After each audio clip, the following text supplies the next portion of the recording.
नमस्कार, आप देख रहे हैं न्यूज 18 बिहार झारखंड। मैं हूं आपके साथ रुचिका राज। उत्तर प्रदेश के प्रयागराज में कुंभ की तैयारी काफी बड़े स्तर पर की जा रही है। प्रत्येक 12 साल के बाद महाकुंभ लगता है, जो इस साल उत्तर प्रदेश में 13 जनवरी से लेकर के 26 फरवरी तक प्रयागराज में लगने जा रहा है। लेकिन क्या आप जानते हैं कि महाकुंभ के पीछे की पौराणिक कथाएं क्या है? आखिर 12 साल बाद ही क्यों होता है महाकुंभ, और इस बार योगी के राज में और भी ज्यादा क्यों खास है महाकुंभ? इस महाकुंभ से जुड़ी कई ऐसी दिलचस्प बातें हैं जो आज इस वीडियो के जरिए हम आपको बताने जा रहे हैं। सबसे पहले जानते हैं कि कुंभ मेले का पौराणिक इतिहास क्या रहा है। कुंभ मेले की शुरुआत की पौराणिक कहानी क्या है? दरअसल समुद्र मंथन की कथा से जुड़ी हुई ये कहानी है।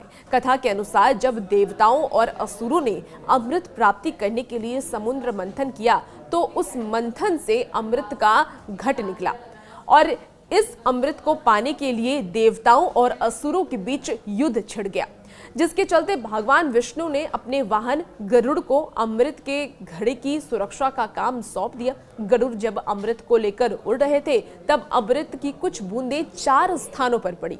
प्रयागराज, हरिद्वार, उज्जैन और नासिक में ये अमृत की बूंदें गिरी। तभी से हर 12 साल के बाद इन स्थानों पर कुंभ मेले का आयोजन होता है। मान्यता ये भी है कि देवताओं और असुरों के बीच 12 दिवसीय युद्ध हुआ, जो मानव वर्षों में 12 वर्ष के बराबर माना जाता है, और इसीलिए हर 12 साल में कुंभ का आयोजन होता है। ये तो थी पौराणिक कथाएं। अब इसके सांस्कृतिक और आध्यात्म महत्व क्या है वो भी आप जान लीजिए। महाकुंभ केवल एक धार्मिक आयोजन नहीं है, बल्कि ये भारतीय संस्कृति और आध्यात्मिकता का जीवंत संगम है, जो लोगों को अपनी आस्था को पुनः जागृत करने और ईश्वर के निकटता का एहसास दिलाने का अवसर प्रदान करता है। प्रयागराज में महाकुंभ 2025 का यह आयोजन सभी श्रद्धालुओं के लिए एक अलग एहसास और अनुभव होगा, जो आस्था, एकता और श्रद्धा के इस पर्व में भाग लेकर आध्यात्म शांति का अनुभव करेंगे। अब आपके लिए ये भी जानना खास है कि 12 साल के बाद ही क्यों महाकुंभ होता है। 1-2 साल में क्यों नहीं होता है, 12 साल में ही क्यों होता है? दरअसल महाकुंभ को लेकर के जो पौराणिक कथाएं हैं उसके अनुसार महाकुंभ का कनेक्शन समुद्र मंथन से है। जब देवता और असुर में अमृत प्राप्ति करने को लेकर के भयंकर युद्ध चल रहा था, उस दौरान अमृत कलश की प्राप्ति हुई थी, और ऐसा माना जाता है कि उस दौरान अमृत कलश से कुछ बूंदे पृथ्वी के 4 पवित्र स्थलों पर गिरा था, जिसमें प्रयागराज, हरिद्वार, उज्जैन, नासिक शामिल हैं, और इसके बाद इन्हीं दिव्य स्थानों में कुंभ लगता है।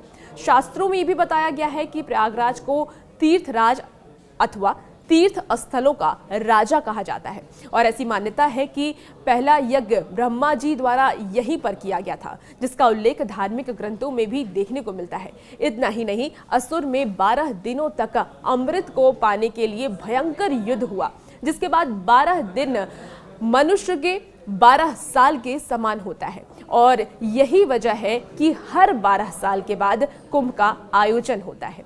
अब ये भी आपको जानकर हैरानी होगी कि योगी राज में पहली बार महाकुंभ हो रहा है। ऐसे में इस बार क्या खास होने वाला है महाकुंभ में, क्या खास तैयारियां हैं महाकुंभ की, वो भी आप जान लीजिए। महाकुंभ के भव्य आयोजन को देखते हुए उत्तर प्रदेश सरकार ने इस आयोजन के लिए 2600 करोड़ रुपए का बजट आवंटित किया है। लगभग 40 करोड़ लोगों के इस महाकुंभ में शामिल होने की संभावनाएं हैं, जिनके लिए सुरक्षा, यातायात और भीड़ प्रबंधन पर विशेष ध्यान दिया जा रहा है। सरकार ने व्यवस्था को सुरक्षित और सुव्यवस्थित बनाने के लिए सभी तैयारियां कर ली है, और इसीलिए इस बार योगी के राज में ये महाकुंभ काफी ज्यादा खास हो गया है। अब अगर आप कुंभ मेले में जा रहे हैं, और वहाँ पर अक्सर व्यक्ति जो जाते हैं, जो भी लोग जाते हैं, वो पुण्य कमाने के उद्देश्य से ही जाते हैं। ऐसे में आपके लिए ये जानना भी बहुत ज़रूरी है कि जब आप वहाँ पर जाएं तो आप क्या करें, क्या ना करें, और ये जान लीजिए आप इस वीडियो में। एक एक करके मैं आपको बताऊंगी अगर आप महाकुंभ में जा रहे हैं तो आपको क्या कुछ करना चाहिए और क्या कुछ नहीं करना चाहिए। तो संगम स्नान करना चाहिए, दान करना चाहिए, ध्यान करना बहुत ज़रूरी है, और इसीलिए ये ध्यान रखना चाहिए कि जाने अनजाने में ऐसी कोई भी कार्य ना करें जिससे आप पाप के भागी हो जाएं, और क्योंकि आप वहाँ पे पाप का प्रायश्चित करने जाते हैं, ऐसे में कोई भी ऐसा काम ना करें जिससे आप पाप अर्जन हो। इस तीर्थ स्थान पर अगर आप जाएं तो जब तक त्रिवेणी संगम के समीप कुंभ मेला क्षेत्र में जब तक निकपट और सरल हृदय स्वार्थ सहित इसके साथ ही धर्म राय होकर के वहां पर आप जाएं, बिल्कुल छल कपट मन में ना रखें। धर्म शास्त्रों के अनुसार कुंभ तीर्थ स्थल में पहुंचकर यथा निगम और यथाधिकार सबको दैनिक तीर्थ स्नान, देव मंदिरों का दर्शन और तर्पण नित्य हवन करना चाहिए। कुंभ क्षेत्र में जाकर संभव आप राम का नाम जरूर लिखें, राम का नाम जरूर लिखना चाहिए। आपको बता दें कि 108 बार राम का नाम लिखना जरूरी है।